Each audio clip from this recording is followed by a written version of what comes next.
encontré un ratón. Se lo di a Nata. Tráelo para acá. Pobrecito.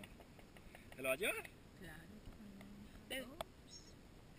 Si lo que pasa es que él es muy tímido. ¿Cuánta lechita le echó? Le tomó 4 gotitas. ¿Y si se las tomó? Ay, pero de una cuchara. Un ratón en el monte.